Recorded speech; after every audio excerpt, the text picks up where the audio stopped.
bienvenue pour une vidéo dans le prolongement de la pensée positive. Dans cette vidéo, nous allons voir différentes pratiques mentales qui vont nous aider à voir plus positivement et mieux vivre ce qui arrive. La première technique, si je puis dire, vous la connaissez, puisque vous avez sûrement déjà entendu parler de ce fameux verre que l'on peut voir à moitié plein ou à moitié vide, avec évidemment une incitation à le voir plutôt à moitié plein. Une dérivée de cette vision du verre à moitié vide ou à moitié plein, c'est aussi d'apprendre à voir les parties pleines de nos verres. Souvent, nous sommes focalisés par ce qui manque dans notre vie, par ce que nous n'avons pas, par ce qui n'est pas comme nous le voudrions, sans voir tout ce que la vie que nous avons aujourd'hui nous apporte déjà. Il nous faut parfois le perdre pour se rendre compte que nous avions tout ça. Voir la partie pleine du verre, c'est donc prendre dans une situation qui me déplaît le temps de regarder qu'est-ce que cette situation a de positif.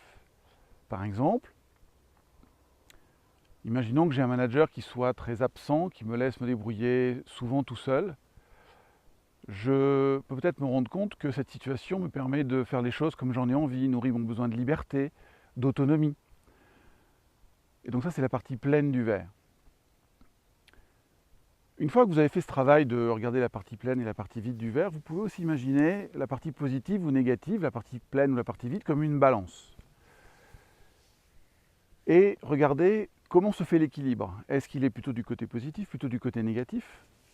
Et parfois, vous allez vous rendre compte que bien que quelque chose nous déplaise dans une situation, la partie positive est quand même beaucoup plus vaste, beaucoup plus grande que la partie négative. Ce qui va nous aider à mieux apprécier la vie que nous avons. L'idée pour autant n'est pas de se contenter de ça. Une fois que j'ai fait ce constat-là, je peux aussi travailler à comment faire pour que la partie positive soit encore plus positive. Qu'il y ait plus de choses dans cette partie-là. Quelles demandes je peux faire? Qu'est-ce que je peux changer dans ma vie, dans mon comportement? Et puis pour les parties négatives, qu'est-ce que je peux faire aussi pour les rendre moins prégnantes, les diminuer, voire les faire disparaître? De manière à augmenter encore ce ratio pour qu'il penche de plus en plus du côté positif. Une autre manière de développer de la pensée positive est très bien résumée par une phrase d'Albert Einstein que j'avais à l'époque mise sur une de mes cartes de visite. Sa phrase c'était « Au milieu de la difficulté se trouve l'opportunité ». L'idée de cette phrase-là, c'est de regarder comment une difficulté que je traverse me fait grandir. Alors au début, c'est peut-être plus facile de le faire sur des situations passées.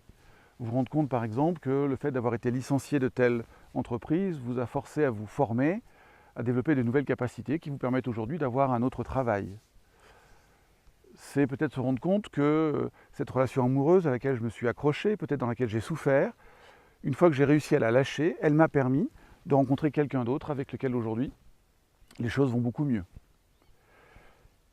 Plus vous ferez ce travail sur votre passé, plus vous habituerez votre cerveau à regarder la pépite dans le caillou en quelque sorte, la perle que la situation désagréable peut nous offrir. Par exemple, j'ai eu l'occasion de travailler pour un centre de formation où très rapidement, le directeur du centre et moi avons eu le projet commun de nous séparer. Et je me suis retrouvé du coup sans emploi. Et en fait, cette situation qu'au départ je vivais difficilement, m'a permis de développer mon travail et mes capacités de formateur pour enfin oser faire les formations que j'avais envie d'animer, de la manière dont j'avais envie de les animer, et sur les contenus qui me semblaient importants de transmettre. Et donc cette difficulté, ce licenciement, ce désaccord avec ce directeur-là, a permis de développer toutes ces capacités qui font que je peux faire ce métier aujourd'hui et y prendre plaisir. Je vous invite donc à vraiment regarder dans vos vies quelle est la partie positive de ce qui vous arrive, comment vous pouvez transformer ce qui est désagréable en quelque chose de plus agréable, et comment vous pouvez transformer toutes ces difficultés qui se présentent sur notre chemin comme des occasions de croissance. Tout ça pour nous rendre une vie encore plus belle.